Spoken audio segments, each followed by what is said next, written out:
Yo, what's going on, Grandma family? It's your man, Grandma J here, coming at y'all with this video. Today is February 1st, 2021.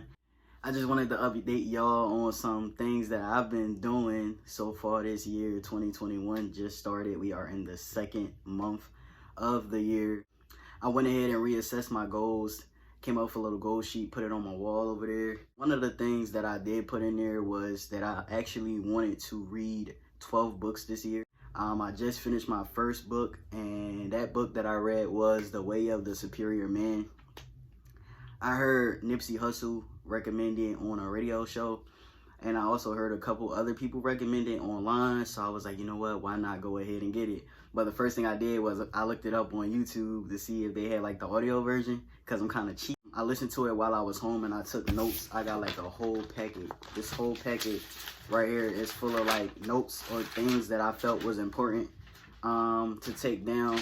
And I put stars next to things that I felt stood out to me. When I first started listening to it, I believe I listened to like 7 chapters straight because it was like that intriguing. I didn't read this book specifically to learn about how to have a relationship or how to structure my relationship, whatever the case may be. I just, wanted some type of guidance in the right direction to see what the hype was all about. And I'm definitely thankful that I read the book. But the main thing that I took away from this book is, is to align yourself with your purpose and to not move aimlessly in life.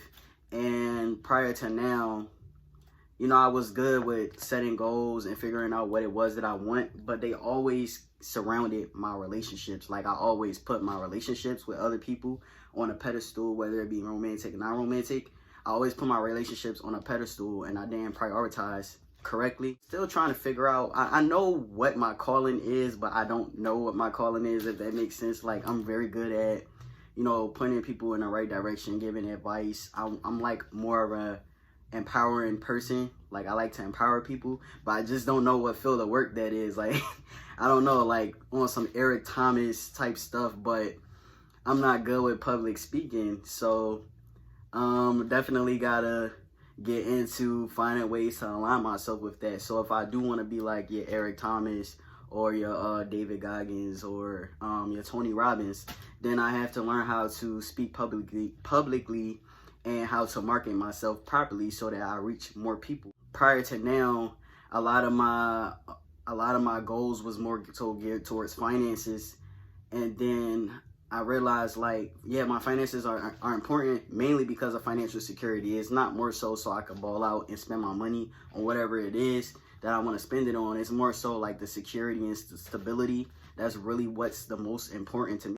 I have to discover something much deeper than something as tangible as money. I had to basically, sit there and think about what else is it that I want out of life outside of, financial security. I learned that your purpose should always come first.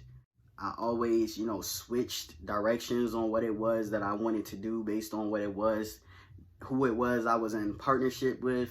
Not saying that I was easily guided in a different direction, but, my plan wasn't attached to a solid foundation, like solid enough to where I had the confidence behind it to where I wouldn't drift away from it. Saying like I kind of had like a security blanket with the people that I surrounded myself by. So I had to, work on developing a better relationship with myself and having confidence. Another thing was I am a forward thinking person and I'm goal oriented. So it's only right that being the kind of person that I am, that I'm always looking towards the future rather than like living in the present moment.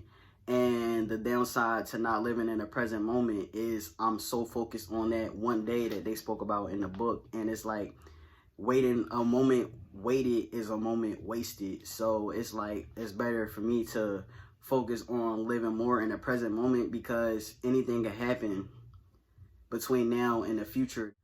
Align your own life first is another big thing. It's like I'm great. I love working with other people. I love helping other people fix their problems. People come to me all the time and they seek my advice and I'm able to give them whatever advice that I can give, through my experience and through the things that I've learned. But there also comes a time in your life where you have to focus on yourself first before you try to fix others, because you know you have to live with yourself and your decisions. And if you're constantly focused on other people and helping other people grow, how can you grow yourself? You know, you're basically placing your energy elsewhere outside of self. Grow from your mistakes is another thing. It didn't take me a long time to learn from my mistakes. Like, I know obviously we all know to learn from our mistakes, but sometimes we go back to the wrong things. Like, we don't take heed, we don't listen to our intuition, we don't listen to the signs and stuff like that. So we always end up, you know, changing the wrong things. So you're like, okay, I learned my lesson from this, but you go back and you change something else, but you go back to what it was, but you change the wrong thing instead of, you know, not going back, period. Whatever it is, let's say you could apply it to money. You like, okay, instead of spending $50 on alcohol this week, I'm gonna just spend 20, instead of just completely eliminating alcohol from the picture as a whole for the time being until you get to where you need to be, or until you get to where you want to go.